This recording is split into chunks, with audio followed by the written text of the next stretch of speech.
quer ver. O Varandim, seguido de O Caso em Carvangel, é o último livro de Mário de Carvalho. Duas novelas absolutamente requintadas sob o ponto de vista estilístico e, como é seu hábito, desconcertantes na ação. O escritor no seu melhor. Mário de Carvalho é um dos grandes criadores da língua portuguesa e um dos mais prolíficos nos géneros que pratica, no número de títulos publicados e nos prémios recebidos. O Varandim, seguido de O Caso em Carvangel, é o seu 26º livro, entre romances, novelas, contos, peças de teatro e livros para os mais novos. Dos mais de 10 prémios literários relevantes que recebeu ao longo dos últimos 30 anos, contam-se 3 internacionais, o Grande Prémio APE por 3 vezes e o Prémio Pen Club. Hoje vamos ouvir Mário de Carvalho sobre a literatura e a vida, sobre o nosso mundo e sobre outros autores. Autores como Camilo Castelo Branco, que está prestes a ser celebrado num intenso ciclo no Centro Cultural de Belém, em Lisboa. Vamos ainda ver os escritores e críticos literários Pedro Mexia, João Paulo Cotrim e António Mega Ferreira a escolher os livros de Mário de Carvalho de que mais gostam. Bem-vindo ao Câmara Clara.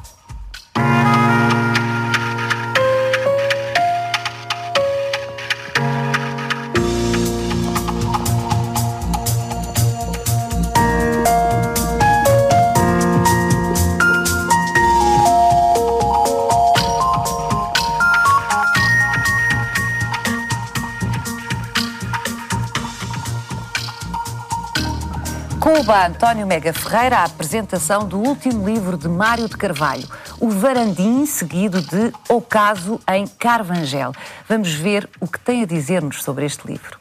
Bem, em primeiro lugar, este é o livro mais recente, o que está a sair, o que saiu agora, de Mário de Carvalho.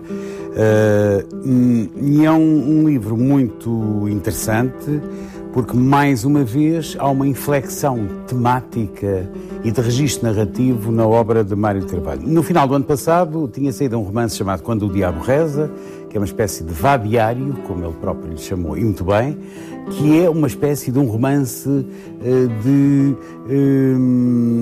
sobre um grupo de gaudérios que acham que são criminosos de alta estirpe. Isto passa-se, digamos, em ambiente urbano, mas suburbano, digamos, português, e, portanto, aqui não há criminosos de alta estirpe, como é evidente. Bom, e meses depois dá-nos um livro constituído por 2 novelas que mudam completamente de latitude, de longitude, de personagens, de ambientes, etc. Nestas 2 histórias, o Mário de Carvalho tenta reconstituir ambientes que têm a ver com uma Mitteleuropa, com um centro, qualquer país do centro da Europa, mas um centro da Europa reinventado pelo Mário de Carvalho, à maneira dele. Destas 2 novelas, a primeira é quase, eu diria, o Varandim, é quase uma espécie de entrada devagar nesse universo centro-europeu reinventado. Porque, de facto, onde toda a arte narrativa e toda a capacidade inventiva, designadamente no plano da linguagem do Mário de Carvalho, explode, por assim dizer, na segunda novela, que é O Caso em Carvangel, que é uma novela extraordinária. Carvangel é um sítio que se caracteriza por 2 coisas. Tem um canhão que não dispara e toda a gente está à espera de um navio que não chega. E toda a gente que se dirige para Carvangel ou quer ver o canhão disparar ou quer ver o barco chegar. Para quê? Para partir. É uma narrativa muito delicadamente humorística, como quase sempre é Mário de Carvalho, com toques de humor muito quase insinuados, e é, sobretudo, uma narrativa na qual se reencontra o Mário de Carvalho, grande cultor da língua portuguesa. Escrever para ele é também recriar a língua através de uma nova espécie de linguagem que ele reinventa em cada uma das suas histórias. Tudo isto transforma, para lá do interesse da história, e a história ela própria pode ser lida como uma parábola, não se pode ficar sempre à espera, sob pena de perdermos tudo. Além desta dimensão quase de parábola da história, ela é um enorme prazer para o leitor. O Varandim, seguido de O Caso em Carvangel, é uma leitura, testemunho, que é, de facto, como diz o Mega Ferreira, um absoluto prazer. Boa noite, Mário de Carvalho. Muitos parabéns. Obrigado. Por mais este. Nestas novelas, nestas 2 novelas, o Mário coloca-nos, aos leitores, na vida, como disse o António Mega Ferreira, na vida de duas cidades do centro da Europa, cidades inventadas, alguns no século XIX, digo eu, e a vida de qualquer um de nós está lá toda. As diferentes classes sociais, o fracasso, o privilégio, há amantes e políticos, há humanistas, há diletantes, há revistas e há, eu não vou dizer sobretudo, mas eu diria quase omnipresente, e isso é um traço muito característico da sua literatura, o absurdo no cotidiano. Nós estamos sempre a lidar com qualquer coisa que nos transcende, que vai além de nós. Não é? E estamos sempre na expectativa de qualquer coisa que pode não acontecer. Mas também de que há caminhos que não têm regresso. E se bem reparar, no ocaso em Carvangel, não se volta daquele sítio. E a barreira que marca a entrada do istmo, que vai dar longínquamente para Carvangel. Sim, porque Carvangel é um istmo, exatamente. Chega-se a Carvangel através do longo istmo. Mas exatamente. A barreira está pintada de um lado só, não é? Do lado de quem chega, porque no regresso ela não estaria pintada, porque dali não se volta, dali parte-se para qualquer lado, quer-se partir para qualquer lado. Para uma cidade mítica também, Chantenon, num barco, num navio que ele próprio, também é um navio muito confabulado pelos próprios interessados em embarcar no navio, toda aquela cidade fervilha de desejos. Mas também a morte nestas duas novelas está muito presente, não é? A morte do outro, a morte sofrida, a morte na forca, o gosto pela apreciação do espetáculo da morte e do sofrimento que esvazia uma cidade. Toda a gente quer ver um suplício. E no segundo há aqui qualquer ideia... Isso é no Varandinho, a primeira novela? Na segunda há muito a ideia de que qualquer coisa que as personagens não sentem, mas que está consumada. E também o desencontro entre as relações humanas. Não sei se reparou no conjunto de mulheres que há em Ocaso em Carvangel. Aquilo é uma galeria enorme de mulheres que eu até nem quis que se destacassem especialmente. Porque são mulheres duplas e triplas, em grupos, às vezes muito semelhantes uns com os outros, e há homens a debaterem-se a face daquelas mulheres todas. E há mulheres, não é? Também a debaterem-se em relação a vários homens, de uma maneira que não é expansiva, é ir daquela gente educada, não é? Estamos, de certo modo, num ambiente próximo da Belle Époque, embora seja a ação se situa na Europa Central. Mas há algum desconforto nestas relações amorosas e nestas mulheres que funcionam uma espécie como um coro que eu queria que murmurasse, com todos aqueles nomes muito estranhos, que não são para fixar, obviamente. Mas eu falava-lhe no absurdo, e no absurdo no cotidiano, se me permite, vou lê-lo. À página 157, na segunda novela, o Mário escreve: agora, neste esguardar pelos vidros, a meio de uma manhã de labor pacífico e tranquilo, o jovem notário nem queria crer no que via. Em frente de todos os olhos desenrolava-se a mais sanguinária das lutas de pescadores ocorrida nos últimos anos, com golpes desalmados, pancadas e talhos de incontida fúria e desaustinado ódio. Ele não queria crer no que via. Este doce, tenro Roscélio, que é o protagonista um dos personagens do segundo conto, exatamente, do Ocaso, ele está perplexo. Ele chega a este sítio, a Carvangel, e cada dia lhe traz nova perplexidade. E nós, de alguma forma, estamos com ele. Não sei se revê... Aquilo que nós chamamos habitualmente das pessoas normais, não é? Exato, ele seria uma pessoa normal. Ele seria uma pessoa normal. Tranquilo, notário. Exato, não é? Ele quer ser pacato, mas de facto a cidade desafia-o permanentemente com histórias e com situações rocambolescas.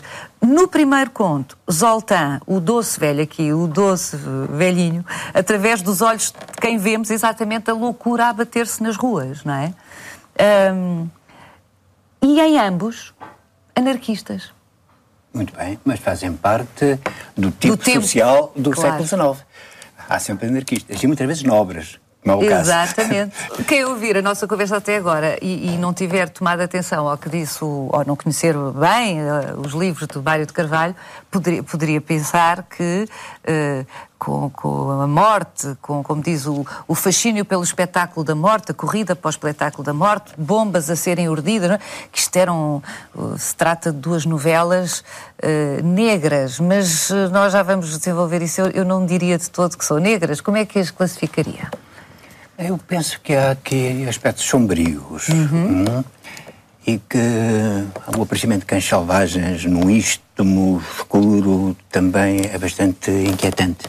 E que a luta de pescadores, houve uma luta de pescadores no Tejo no século XVIII, não sei se sabe disso, é dos Atrafarios, os algarvios e tal. Mas essa luta de pescadores, que depois é seguida por uma invasão daquilo que eu chamo de abutres de mel, não há abutres no mar. Portanto, são inventados de propósito para esta novela, com uma homenagem ao Melville. Aliás, na novela há várias homenagens. Uma delas ao Maupassant também. Bom, mas isso é sinistro aquilo que se vai passar, não é? O abate dos abutres, o voo dos abutres, enfim, todo aquele ambiente, a carnificina, a queima dos corpos que se vai suceder. É, de facto, um elemento quase de horror, não é? Inserido nesta história, que de uma forma geral é pacata, uma cidade cheia de confusão, cheia de vida e cheia de sol. Há aqui uns ecos de tragédia também que atravessam esta história toda, mesmo quando a ironia se impõe, porque ela... E a ironia impõe-se sempre, não é? Do princípio ao fim. Nós já vamos falar nisto, vamos aliás ouvir o Pedro Mexia falar mais detalhadamente sobre o humor, obviamente em Mário de Carvalho, obviamente o António Mega Ferreira já aludiu a isso, mas eu antes de avançarmos para esse aspecto que é central também no seu trabalho, o humor, eu gostava que comentasse este dado, que é um dado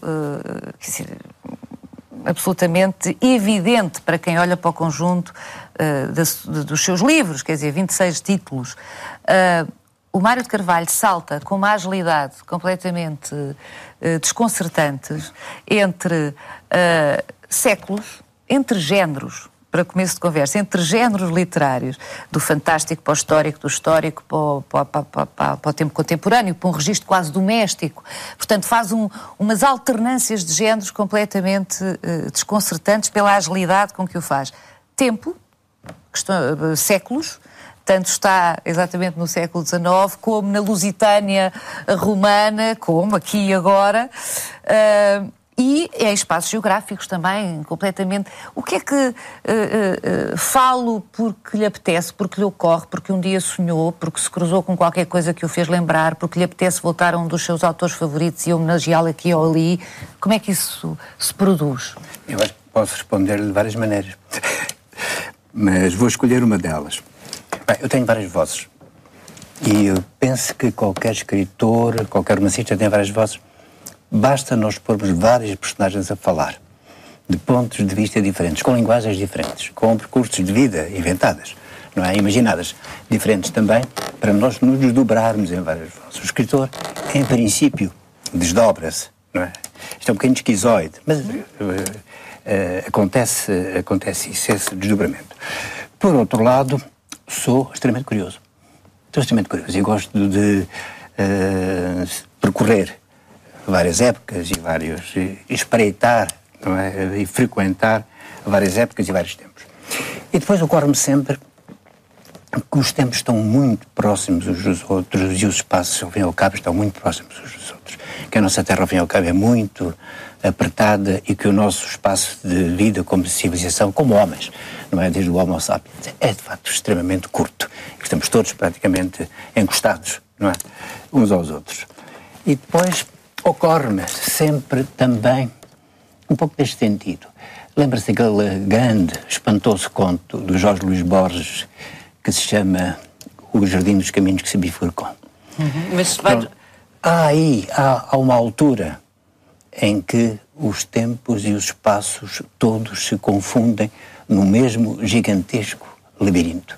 Este ocaso em Carvangel está um pouco situado aí. E o Tebas, o livro Grande Tebas também. Aí certos contos na sétima esfera.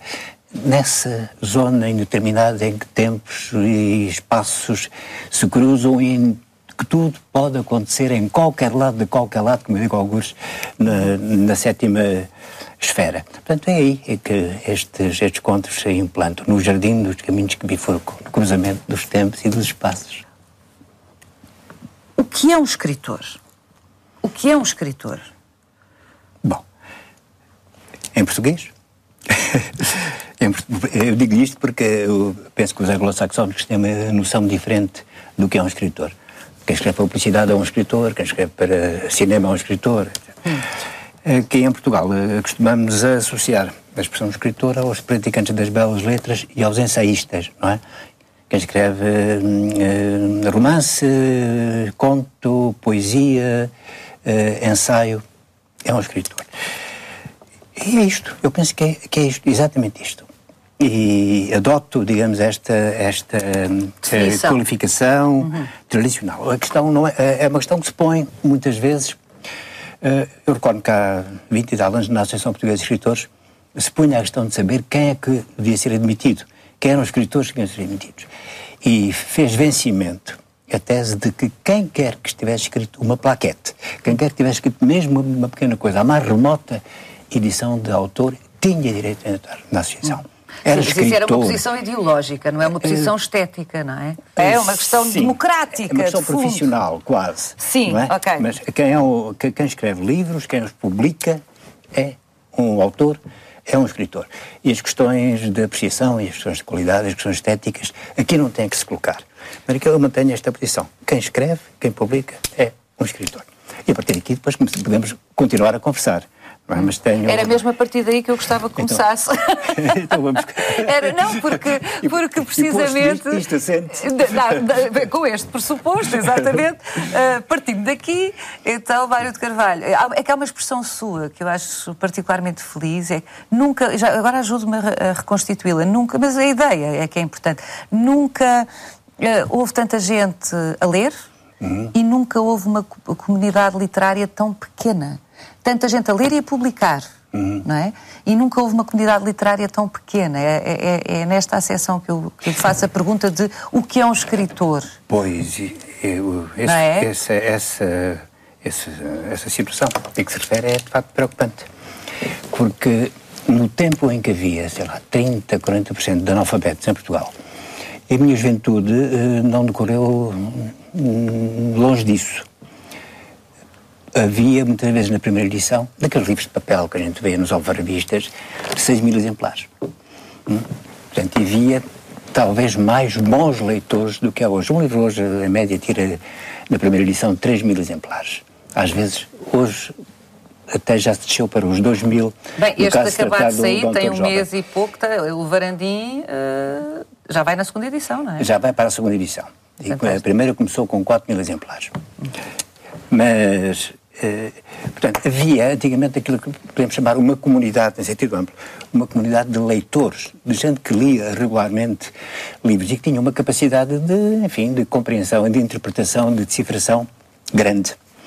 Neste momento há menos analfabetos, há mais gente que vem das universidades e há mais gente que, à partida, seria capaz de se interessar por livros e ler livros. Simplesmente, essas pessoas vêm do ensino em que, em dada altura, a própria ligação à literatura e o gosto pela literatura foi amputado, de certa maneira. Perderam o contato com os nossos grandes autores, com os nossos grandes clássicos. Isso não lhes aparece na aula. E o resultado, além de outras causas, não é? Que podemos falar mais tarde, o resultado foi que, dificilmente, neste momento se encontra quem perceba uma ironia, quem perceba uma metáfora, quem vá a um subtexto e quem seja capaz de captar a ressonância das palavras. Podem dizer, bom, mas é difícil para os jovens confrontarem-se, não sei, com António Vieira, com Aquilino, mesmo com o Fernão Lopes. Foi difícil para mim confrontar-me com Gil Vicente e com Camões. Mas nunca mais esqueci. Houve quadros que me ficaram. E quando nós assistimos muitas vezes a expressões de puro literalismo, de pessoas que leem os textos à letra, que não veem a sombra das palavras, a projeção das palavras, nós pensamos que são resultado deste descaso que se fez em relação ao nosso património literário. Quem não leu, quem não foi confrontado com os grandes escritores, tem uma grande dificuldade depois em reconhecer a verdadeira literatura. E grande parte dos livros que se editam hoje são de autores que não leram. São de autores que não leram, que escrevem para leitores que não leram. Encontram-se, digamos, o autor ingênuo, chamemos-lhe assim, encontra-se com o leitor ingênuo. É interessante esta dança, este encontro. É uma maneira de pôr as coisas. Simplesmente, muitas vezes os autores ingênuos vendem muitos exemplares e, enfim, ficam todos impantes com isso. Mas não deixam de ser... Eu puxo esta questão à coação, o que é um escritor, porque nesta altura talvez convenha de vez em quando lembrarmos o que é um escritor, não é? Alguém que dialoga com uma tradição, que a conhece, que é filho dela, de alguma maneira, não é? Não sei, porque a certa altura há esta confusão instalada. Sim, mas o meu vizinho publicou um livro, é um escritor. Eu acho que sim. Como lhe disse, à partida é um escritor. Portanto, aí, sob o ponto de vista fiscal, pelo menos. Fiscal, profissional, exato. Jornalístico, etc. Exato. Pronto. Agora, se aquilo é literatura ou não, isso já é uma dúvida que se põe. Quem caia de paraquedas neste meio, penso que, enfim, que dá quedas desastradas, não é? Porque isto não é para cair de paraquedas. E mais ainda, é necessário, penso que é fundamental, nesta comunicação entre autor e leitor, que se encontrem... Bom, de resto, desculpe interromper, dá um parênteses, e até um parênteses aparentemente prosaico, não me parece que seja, mas pode parecer. O próprio Mário de Carvalho abandonou a sua profissão, que é a profissão... Fui deixando, sim. Foi deixando a advocacia para se dedicar exclusivamente à literatura. Sim. Quer dizer, é full-time, é um trabalho a tempo inteiro, muito exigente, muito... Sim, e implicou muita leitura, implicou um acervo muito razoável, aquilo que às vezes chama um pecúlio. Não podemos partir para estas coisas sem ter lido um mínimo de livros. É indispensável as memórias. Quer dizer, poder pode-se, uns ou outros. mas não resultam as mesmas coisas, não é? Nota-se logo, e basta às vezes folhear em 3 ou 4 páginas, que não vale a pena continuar. Que aquele autor pensa, se calhar não sabe o que está a fazer. Não sabe o que está a fazer. Eu costumo às vezes exemplificar enfim, para não estar a ferir suscetibilidades, com um romance do século XIX, António Maria Rodrigues, que se chama A Rosa do Adro.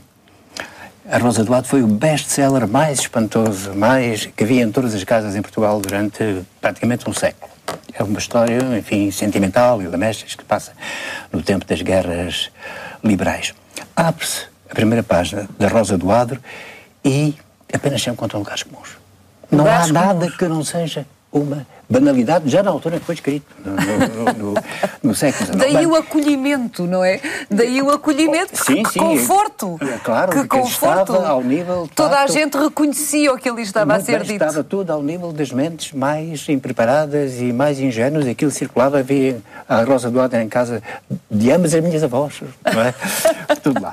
A Rosa do Adro foi um dos primeiros filmes portugueses, foi a Rosa do Adro. Bem, mas nós não podíamos ir do bom do António Maria Rodrigues, que escreveu a Rosa do Adro, e que nem sonhava, coitado, muito novo, o êxito que iria ter, e passar, por exemplo, a Corinho Telhado, que morreu há pouco tempo. Corinho Telhado escreveu 3.000 romances, acho eu.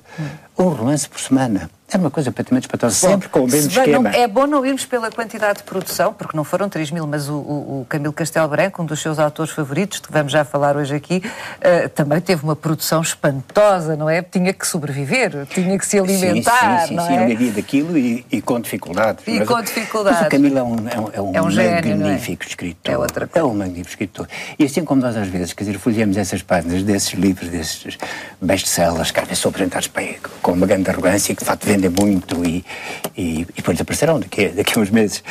Mas, lemos 3 páginas e digo, bom, não vale a pena continuar, não vale a pena pegar mais nisso. Com o Camilo é exatamente o contrário. Às vezes ficamos presos, ficamos retidos pela magnífica confabulação e pela utilização espantosa da língua portuguesa. Isto são muitos adjetivos, mas eu não consigo encontrar outra maneira de qualificar o Camilo. Não é? Ainda ontem estive a ler, por acaso, um pequeno trecho em que ele ironizava com as traduções do Rei Dom Luís. O Rei Dom Luís traduziu o Shakespeare. Como sabem, ainda há pouco tempo essas traduções circulavam e vendiam-se na Feira do Livro as traduções do Rei Dom Luís. E o Camilo dizia isto: os nossos reis são funcionários públicos, não podem construir nem destruir nada, excepto Shakespeare. E também me recordo da altura, eu com um fulano chamado Tomás Filho, que se meteu com o Camilo, e eu ofereceu-lhe bengaladas. Né? E o Camilo disse: o senhor Tomás Filho de puta e delega na sua bengala o encargo de me convencer, uma coisa assim deste género. Bom, era um polemista perfeitamente espantoso. Tinham todos medo dele, não é? Porque ele saía-se com...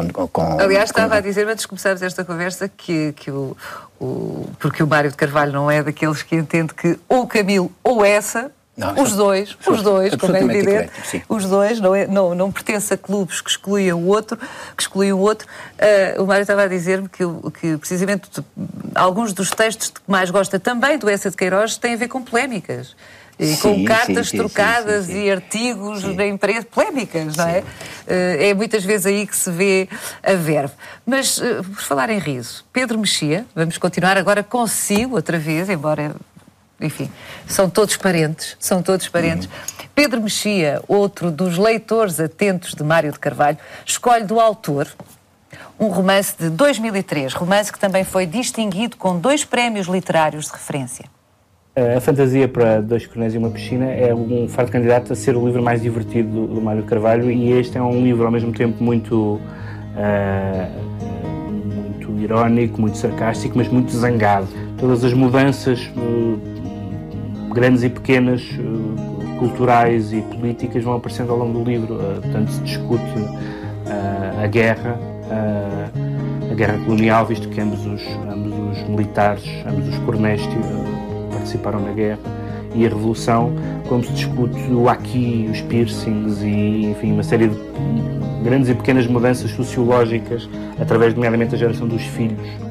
Sendo essa dimensão uma dimensão moderna do romance, é também a dimensão mais clássica, no sentido de que se liga à própria origem histórica do romance, do Laurence Sterne, do Tristram Shandy, etc., do Rabelais, em que o romance era essencialmente lúdico, em que o romance jogava muito com a sua forma, com a sua maneira de contar, e é essa tradição lúdica do romance a que o Mário de Carvalho se liga, embora, e que também existe em Portugal, nomeadamente no Camilo, esse virtuosismo do Mário de Carvalho não é apenas uma espécie de exibição de músculo literário, de cultura literária, embora às vezes também seja, não há mal nenhum que o seja, porque ele escreve muito bem e sabe que escreve muito bem, mas é também uma ligação de uma possibilidade de romance contemporâneo a certas formas de romance histórico, em que, ao mesmo tempo que se faz a sátira, que é, enfim, imemorial desde os tempos dos clássicos do teatro, e ao mesmo tempo se reflete sobre o processo de como contar uma história. E, portanto, é um livro muito inventivo, muito divertido e bastante zangado, e essa mistura desses 3 elementos torna-o provavelmente o meu livro favorito, pelo menos o meu romance favorito do Mário de Carvalho. Mário de Carvalho, eu não saberia dizer, enfim, percebo muito bem o Pedro Mexia, porque é que não é só é ironia, sim, mas a mim, pessoalmente, se calhar sou muito fácil, arranca-me gargalhadas a fantasia. Mas, devo dizer, já o disse aqui, o Varandim, seguido de Ocasa e Carvangel, é muito cómico. No meio daquela dimensão sombria a que já aludiu, daquela permanente ameaça de tragédia, não é? Mas no meio disto tudo é muito cómico. E o Pedro Mexia fala em inventivo, a propósito do fantasia, mas é aplicável a qualquer um dos seus livros, eu creio, inventivo, divertido e zangado. O humor é uma das manifestações do desespero. O humor é uma manifestação de resistência. Não há tirania que se aguente com o humor. E todos os tiranos impõem uma gravitas, não é? Gravidade, solenidade. A solenidade está muito ligada ao poder. E o humor resiste a isto. Mas o humor, já reparou também, pode desmontar os fanatismos. É muito difícil conciliar o fanatismo com o riso. Justamente com o riso de nós próprios. Claro. Porque nós rimos com também. Com a autoironia, claro. Nós rimos também de nós próprios. De forma que tem esta função que é extremamente saudável, não é? De nos afastar da tirania, de nos afastar das solenidades, de pôr em causa certos ritos, designadamente ritos de poder, e também de evitar, ou pelo menos perturbar o fanatismo. Nunca vi nenhum fanático rir e... Veja, neste momento estamos perante um fenómeno perigoso, não é? Uma espécie de nazismo, de expressão religiosa. Não vê humor ali naquele lado. Está a falar do fundamentalismo islâmico, exatamente. João Paulo Cotrim fala-nos do primeiro livro que Mário de Carvalho escreveu, que não foi o primeiro livro que Mário de Carvalho publicou. Ora, veja. Eu escolheria o livro Grande Tebas, Navio e Mariana, porque, por várias razões. Por um lado, pela sua atualidade, porque é um livro que lança vários estilos que o Mário de Carvalho praticará depois ao longo da sua obra, desenvolverá ao longo da sua obra, e também temas, sobretudo o tema do cerco, do homem cercado pelas suas circunstâncias. É um livro, não diria injustamente esquecido, porque eu acho que o Mário de Carvalho também tem esse lado peculiar que foi cultivando ao longo dos tempos, um séquito de leitores fiéis que regressam à sua obra, embora ela tenha tido os tais aspectos diferentes ao longo do tempo. Não se ficou neste livro, que é um livro aparentemente do universo do fantástico, que é um livro que é escrito até, curiosamente ou não, na ressaca do 25 de Abril, e portanto naqueles anos loucos do pós-25 de Abril. Embora tenha sido escrito anteriormente, foi publicado posteriormente aos dois livros que lançaram o Mário de Carvalho, o caso do Beco das Sardinheiras e os Contos da Sétima Esfera, também nessa esfera do fantástico. E pouco tempo depois ele também ensaiou, digamos, fez uma espécie de continuação não é uma continuação, usou o mesmo estilo no fabulário, mas digamos que este livro condensa muito bem, a meu ver, aquilo que é o percurso do Mário de Carvalho.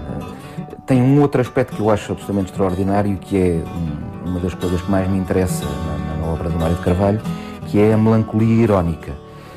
O Mário de Carvalho olha para tudo com uma ironia particular, e é uma ironia que é uma espécie de ferramenta que nos ajuda a compreender, mais uma vez, as nossas circunstâncias, que, obviamente, e por definição, tendem a cercar-nos e a retirar-nos o oxigênio. Eu creio que para o Mário de Carvalho a solução para isso é, obviamente, a literatura. Quando a realidade é muito abusadora, a literatura indica-nos uma saída de emergência. E, em boa verdade, eu acho que nos faria falta hoje um livro, se calhar até existe, eu ainda não o descobri, mas que nos faria falta para a época 2 um livro Grande Tebas, Navio e Mariana. E à laia de parênteses também diria que não conseguimos compreender o Portugal do pós-25 de Abril, e portanto, em boa verdade, também este nosso, sem termos lido o livro Grande Tebas, Navio e Mariana. O livro Grande de Tebas, Navio e Mariana foi escrito entre 1974 e 1975 de forma muito atribulada, como se calcula. Mário de Carvalho resiste à exposição da sua vida pessoal, mas nesta altura impõe-se apresentar aqui alguns dados biográficos do escritor. Filho de uma família de tradição oposicionista, tradição que remonta ao século XIX, quando os seus antepassados combateram os miguelistas, Mário de Carvalho entrou jovem para o PCP e, como estudante de Direito na Universidade de Lisboa, envolveu-se nas lutas académicas de 1961 e 62. Já a cumprir o serviço militar, foi preso e torturado pela PIDE. Exilou-se na Suécia e só conseguiu regressar a Portugal depois do 1º de maio de 1974. Publicou o seu primeiro livro em 1981, abandonou a atividade política há 20 anos e a advocacia há 15. Temos aqui muito por onde pegar. Desde o que o Cotrim nos deixou dito, bem dito, até esta pequena nota biográfica. Mas antes disso, Mário de Carvalho, se me permite, uma pergunta muito objetiva.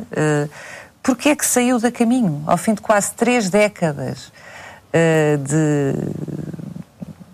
da mesma editora, enfim, uma editora ainda por cima com também uma história e com bons companheiros na Caminho, como Sofia de Melbrenner, por exemplo, e sai para a Porto Editora? Eu prefiro estar com uma administração que não demora 4 anos a perceber quem eu sou e que eu existo, em primeiro lugar. E depois também penso isto, é que quem sabe de ferros de engomar trata de ferros de engomar, quem sabe de sabonetes trata de sabonetes, quem sabe de livros trata de livros, quem sabe de cervejas trata de cervejas. Não é? Portanto, é isto. Penso que isso responde à sua pergunta. Responde. Por outro lado também a ideia de transitoriedade incomoda um bocadinho, não é? Portanto, eu prefiro a estabilidade e a solidez no que toca a estas relações, enfim, que são relações negociais, não é? Que têm a ver com a nossa presença nesta editora. Podemos contar agora com uma nova fase longa, estável, com a Porto Editora. Muito bem, que de resto, isto é um dado muito importante nesta conversa, vai reeditar toda a sua obra. Sim. Toda a sua obra. Portanto, podemos contar com os 26 títulos, os 25, tirando este que já saiu na Porto Editora. E com alguns novos que irão aparecendo também. Esses exigimos-lhe. Isso pode contar que não será só a Porto Editora a pressioná-lo. O Cerco, diz João Paulo Cotrim. O Cerco é, enfim, não li todos os seus livros, mas de todos os que li, eu diria que é omnipresente. É omnipresente. Nomeadamente no Varandim, seguido de O Caso de Carvangel. Porquê é que para si esse tema é omnipresente? Olha, se eu disser que o tema do cerco aparece muito claramente no livro Grande de Tebas, na Via Mariana, e que o livro Grande de Tebas foi escrito em plena Revolução, foi escrito em pleno período revolucionário, aquilo que habitualmente se chamou PREC, não é? E as pessoas, muitas das pessoas mais novas, talvez não tenham ideia do que é uma revolução e do que é uma situação que muda de hora a hora e de que é um ambiente absolutamente convulso, absolutamente alucinante, quase, em que toda a gente está envolvida, toda a gente está na rua, ninguém dorme, toda a gente se mexe, toda a gente dá opiniões, acontecem acontecimentos verdadeiros e falsos em todo lado, enfim, 30 por uma linha. Pois bem, no meio deste turbilhão todo e deste tumulto todo, eu senti a necessidade de um espaço para mim.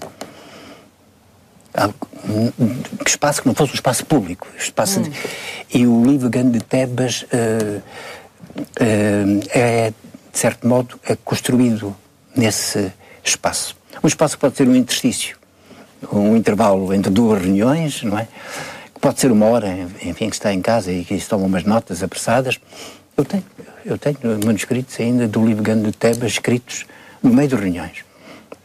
Uma cena de alguém que desce umas escadas, eu escrevia nessa altura e depois, enfim, lá juntei aquilo tudo. Portanto, é um livro que responde um pouco à ideia que eu tinha de que a vida não era assim, que a vida não podia ser assim, que aquilo não ia durar para sempre. Aquele ambiente que muitas vezes era um ambiente de festa, desaustinada, completamente desaustinada. Aquilo não podia ser assim.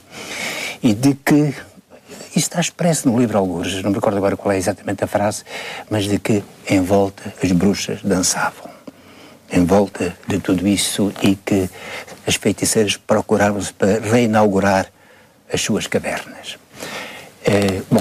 Portanto, o livro é feito nesse ambiente, e a noção de que estamos cercados e de que o cerco não passa, que pode aliviar-se de um momento ao outro, pode ficar mais laço, mas o cerco está lá, é uma noção que se mantém, de facto, durante todos os meus livros, porque eu penso que o cerco está lá. O cerco está lá. E o cerco assume inúmeros rostos. Sem dúvida. Não é? Sim. Pode ser simplesmente a nossa angústia existencial. Num dia de sol, por breves instantes esquecemos, mas o cerco está lá. O cerco está lá e pode estar num Mediterrâneo, por exemplo, que sempre foi convulso e, de certo modo, ameaçador. Ao contrário do que muitas vezes pensa, não é? Podemos estar lentamente a ser cercados aqui na Europa. Mas isso é uma longa história. Enfim, é uma longa história. É com certeza para aqui, mas já aludiu, eu penso que está a aludir ao mesmo que aludiu há bocado, não é? Não vemos os fundamentalistas rirem.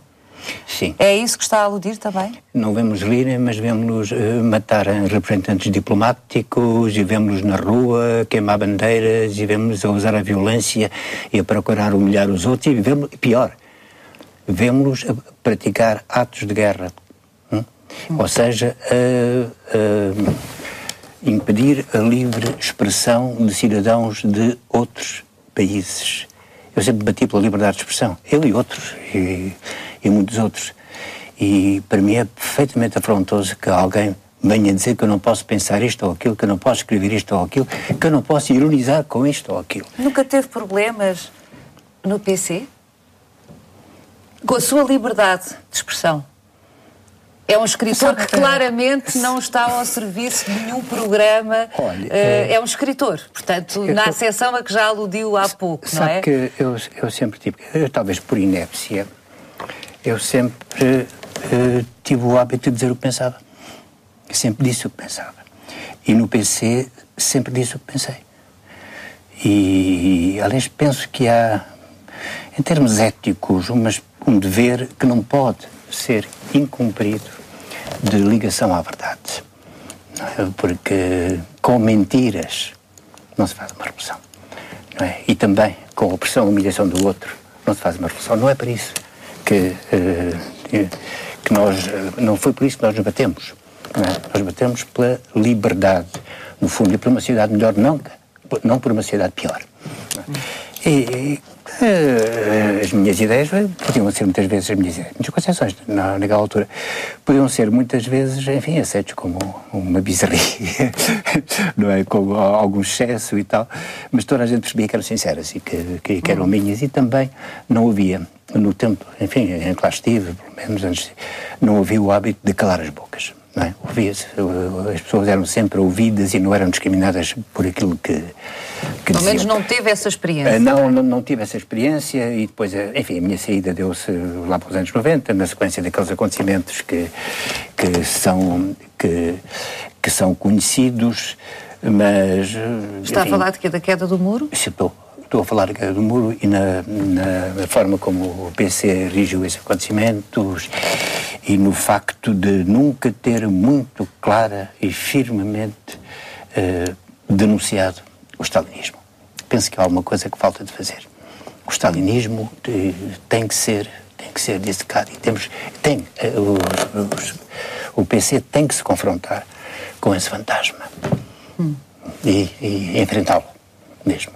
Isto aconteceu, isto foi uma deturpação de grandes princípios, isto foi monstruoso.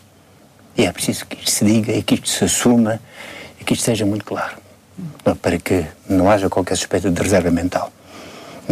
Bom, era a minha posição na altura e, enfim, isso levou-me, como sabe, a deixar a atividade partidária, que já não era muito intensa. Eu devo dizer que, enfim, eu não sou propriamente assim, não tenho assim uma grande vocação política, nem vocação de militante, e nem características pessoais que me impulsionem, não é? Nesse sentido.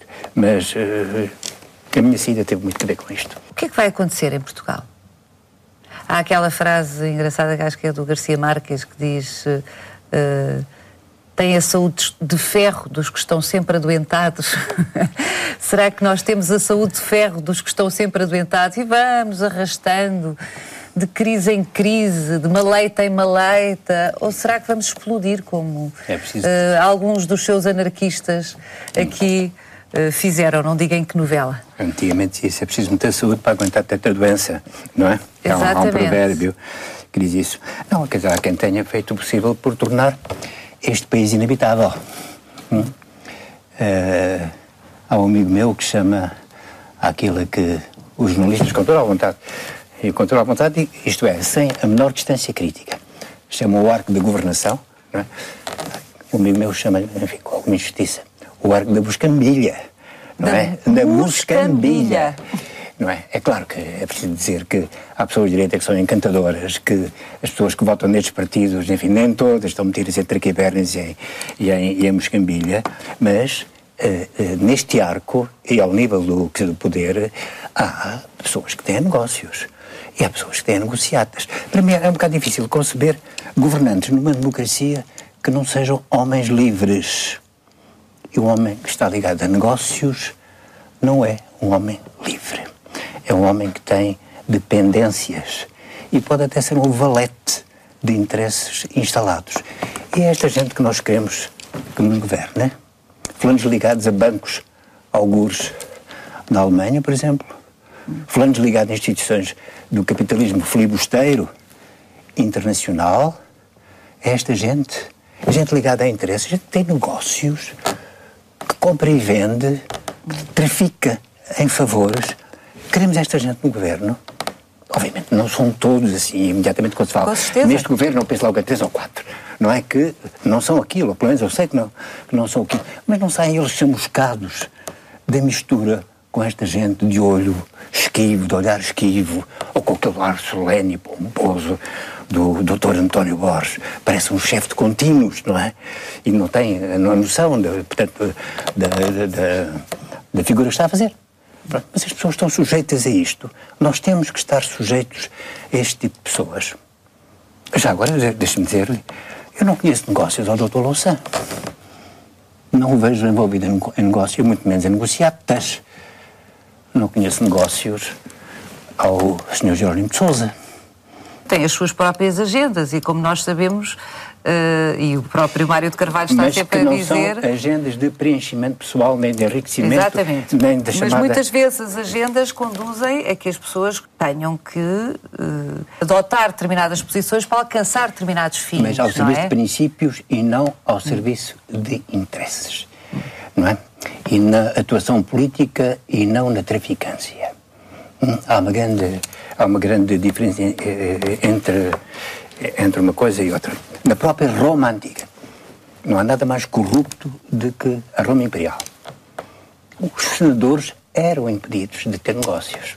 Eles transgrediam, é certo, mas não podiam ter negócios.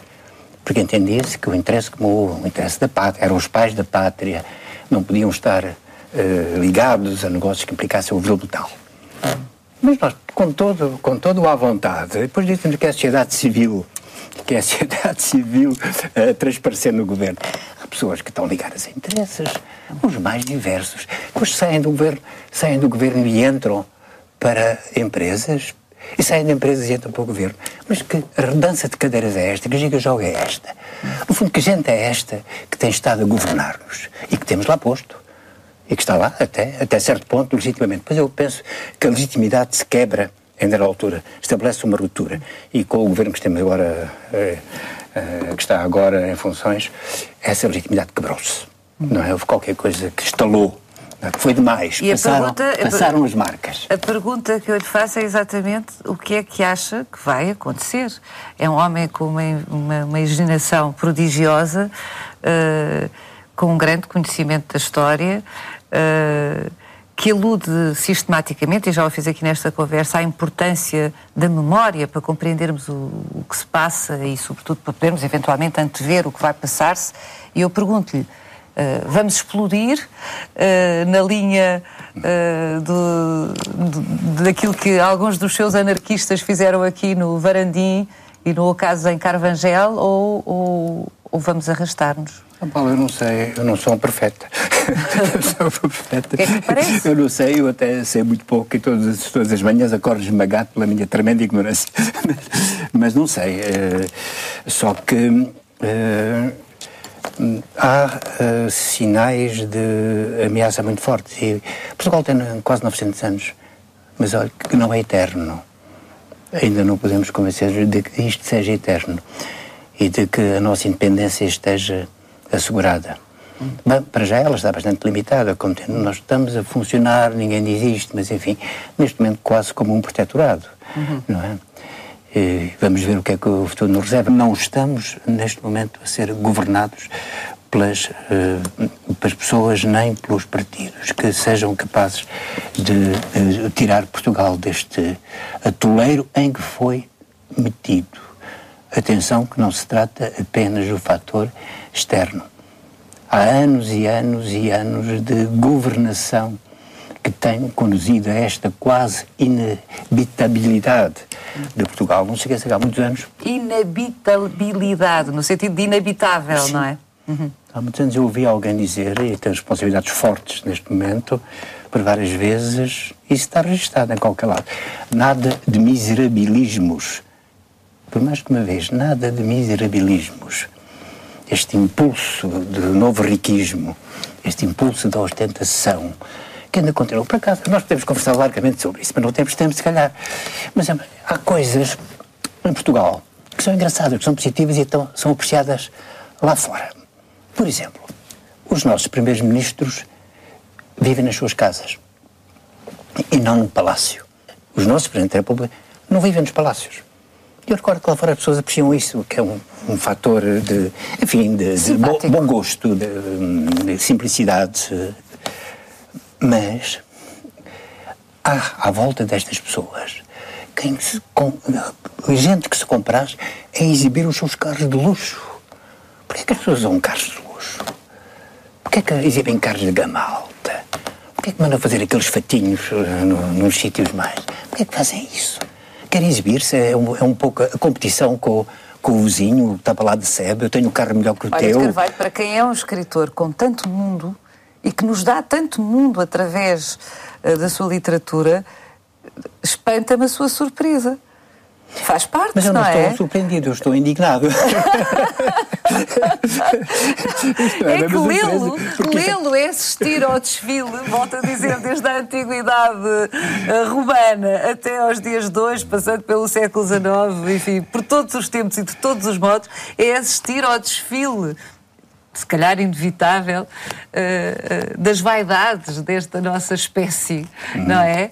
E que é uma coisa aparentemente intemporal e omnipresente. Sim, sabe onde é que vem? A palavra vaidade vem de vanitas, de vão. Vazio, é qualquer coisa que não... Gostaria que o nosso Primeiro-Ministro, ou todos os ministros, se vestissem todos como Jerónimo de Sousa. Como eu.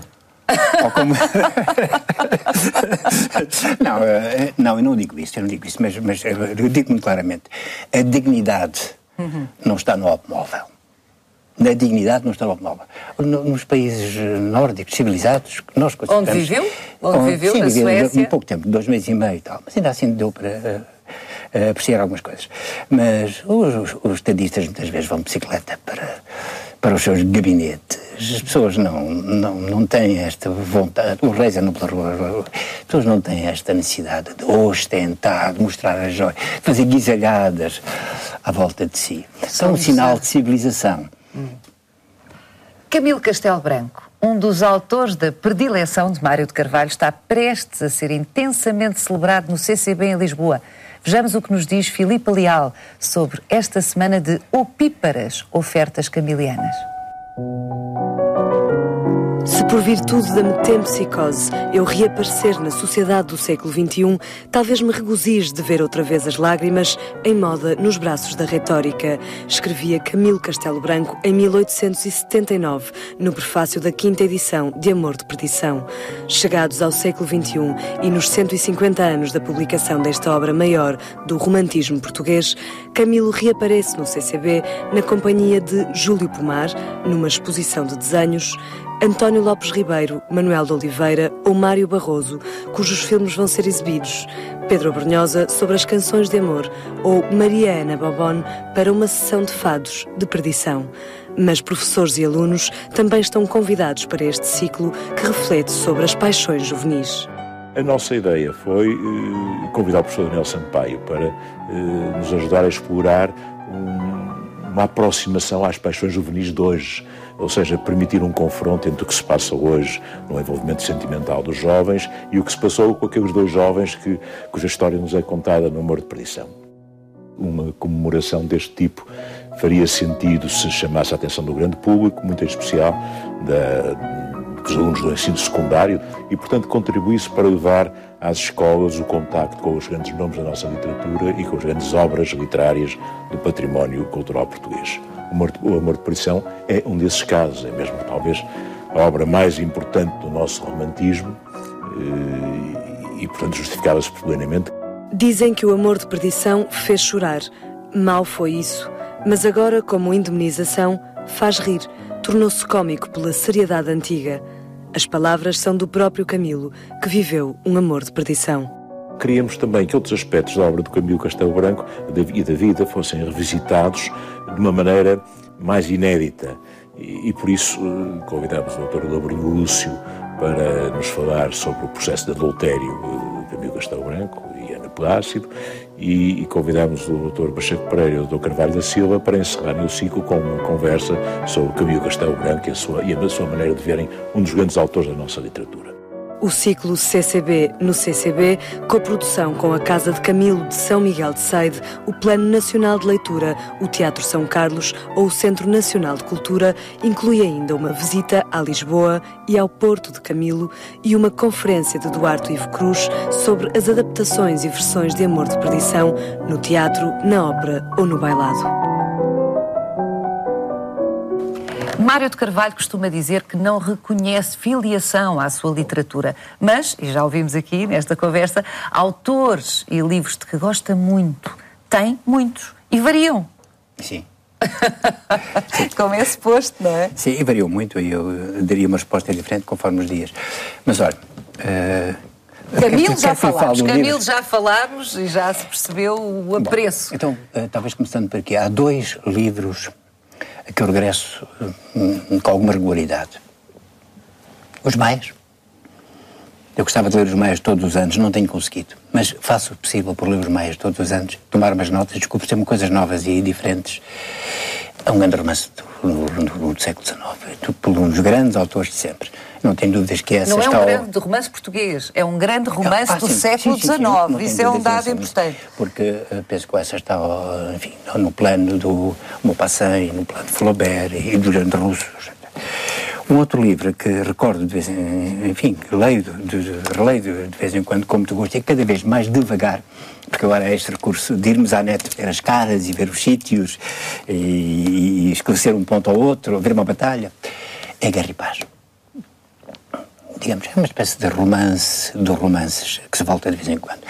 E depois há autores que eu vou folheando, não é? Para saborear de vez em quando e para me não esquecer de que eles existem e que eles estão lá.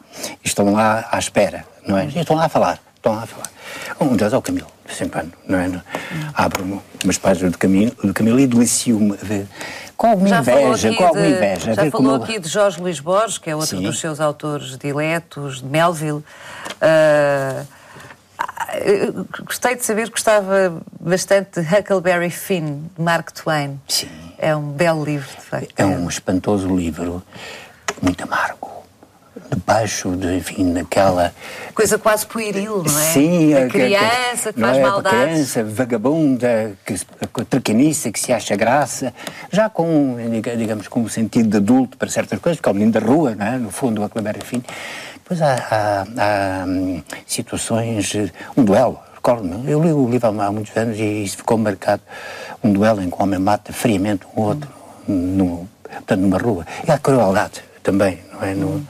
No meio daquela gente, além enfim, das relações escravistas, não é? Que existem naquele tempo. Mas é de facto um livro espantoso.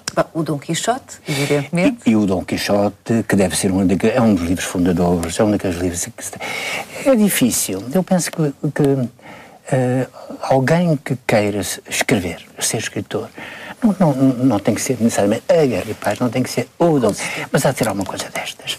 Há de ser algum destes grandes livros.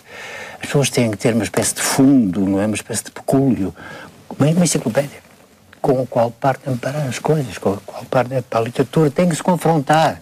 Ou então corre o risco de repetir os outros, ou estar a escrever coisas perfeitamente desinteressantes que já foram ditas e foram mais bem ditas, não é? Por outros, não é? Mas eu penso que quem quiser, os jovens que começam agora a escrever, que não lhes fazia mal, às vezes tirar uns meses e ler calmamente, de lápis na mão, estas enormes obras. A começar pela Ilíada e pela Odisseia. Livros, aliás, de uma violência extrema. E agora há traduções, há boas traduções portuguesas, do Frederico Lourenço. Talvez convenha começar por aí, pelos livros fundadores, que são fascinantes, absolutamente fascinantes. E dos novos, há alguém que o tenha surpreendido ultimamente, pela positiva, como é evidente, novos autores? Sim, eu acho que há um caso de genialidade, que é o Gonçalo Tavares.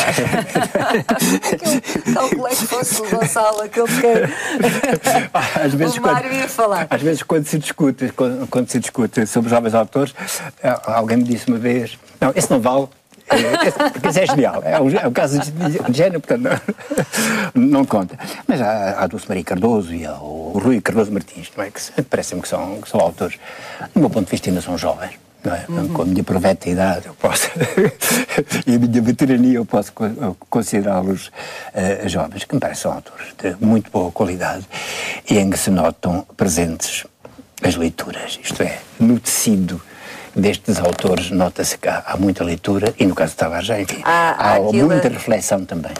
É aquilo que o Mário de Carvalho usa chamar espessura. Espessura, não é? Mesmo isso. Há vários estratos. Exatamente, a espessura, não é? 5.000 anos de espessura, a nossa civilização tem 5.000 anos de espessura, convém não ignorar este pequeno dado, não é? Não ignorar este pequeno dado. Nós estamos mesmo a chegar ao fim desta conversa, mas eu vou pedir-lhe que nos conte uma história, brevemente, mas que nos conte uma história que, ao que sei, não é conhecida dos portugueses e, portanto, se nos der o privilégio aqui no Câmara Clara de a partilhar, era ótimo. É uma história que o coloca a si, autor, Mário de Carvalho, dito, registado com a sua própria voz na Biblioteca do Congresso norte-americano. É verdade. Quando eu ganhei o prémio Pegasus, vi-se um périplo pelos Estados Unidos, fui levado pela Mobile, não é? Era a empresa que na altura patrocinava o prémio. É curioso que como as grandes empresas nos Estados Unidos abrem portas. Não é o que se pensa, a propaganda diz uma coisa, mas a realidade é abre mesmo portas. Bom, e a mim abriram umas portas da Biblioteca do Congresso. E eu fui conduzido por uma senhora extremamente simpática, brasileira, que lá trabalhava por sítios por onde habitualmente as pessoas não andam. E fui convidado para às 10 da manhã ler e registar numa cassete umas páginas de Um Deus Paciente pela Brisa da Tarde. Exatamente. Devo dizer que li bastante mal, enfim, muito engasgado e tal, mas enfim. Agora, também nessa altura fui ver, isto parece assim solene e tal, as caves da Biblioteca do Congresso. Fiquei francamente impressionado. Com duas coisas. Primeiro, tinha um livro meu, já devidamente encadernado, com uma capa sólida, forrada com uma espécie de cotim, um livro meu que tirou 400 exemplares.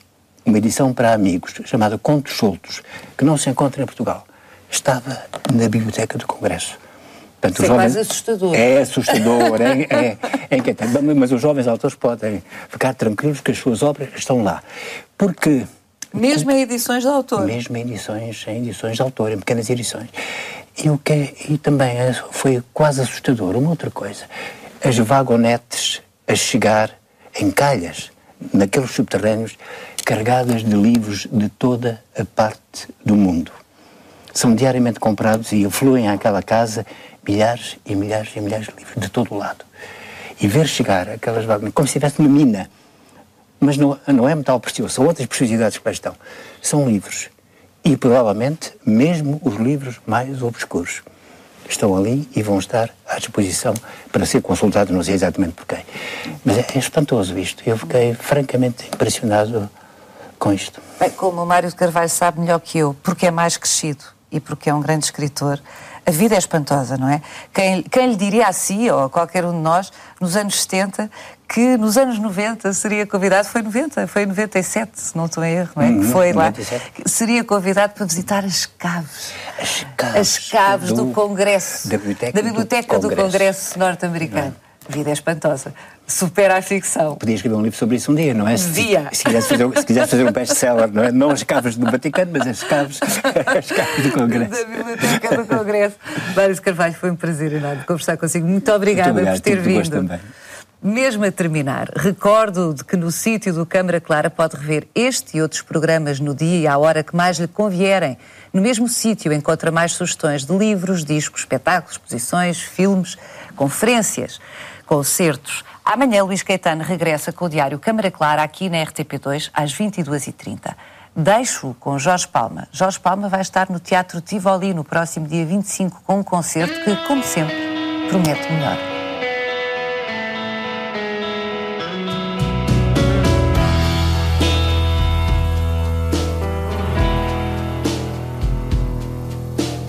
Imperdoável é o que não vivi. Imperdoável é que esqueci. Imperdoável é desistir de lutar. Imperdoável é